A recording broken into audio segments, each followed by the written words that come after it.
ওয়াহাবি, খারেজি, মওদুদি, সালাফি এদের ভিতরে তাকওয়া নাই, কারণ তাদের ভিতরে তাজিমে মুস্তাফা নাই। সুন্নিরা গুনাহগার হতে পারে, আমল কম হতে পারে, তাজিমে মুস্তাফা আছে, এজন্য তাদের অন্তরে তাকওয়া আছে। বড় করে বলুন সুবহান।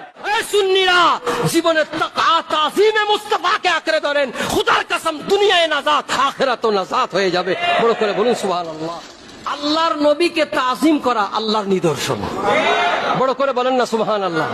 হাজিরিন, আমার নবীকে তাজিম যারা করে না, এই দলরা আল্লাহর এই কোরআনের বিরোধী। কথা বলেন ঠিক কি না?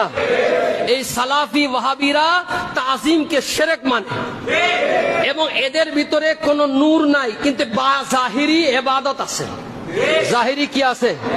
আসুন, আল্লাহ তাআলা বলছেন ফাইন্নাহা মিন তাকওয়াল কুলুব। কেন তারা তাজিম করে না? কারণ তাদের অন্তরে কি নাই? তাকওয়া নাই। তাকওয়ার সম্পর্ক কার সাথে? অন্তরের সাথে। কার সাথে? মুসলিম শরীফের হাদিস, হুজুর করিম সাল্লাল্লাহু তাআলা আলাইহি ওয়াসাল্লাম তিনি বলতেছেন যে এই তাকওয়ার স্থানটা হলো এই অন্তরে। কোথায়? আত-তাকওয়া হাহুনা, হাহুনা, এভাবে তিনি তিনবার, ফাশারা ইলাইহি সালাসা, এভাবে তিনি তিনবার দেখাইছেন আত-তাকওয়া হাহুনা, আত-তাকওয়া হাহুনা, আত-তাকওয়া হাহুনা। এইজন্য উলামায়ে কেরাম তাকওয়াকে দুই ভাগ করেছেন। কয় ভাগ?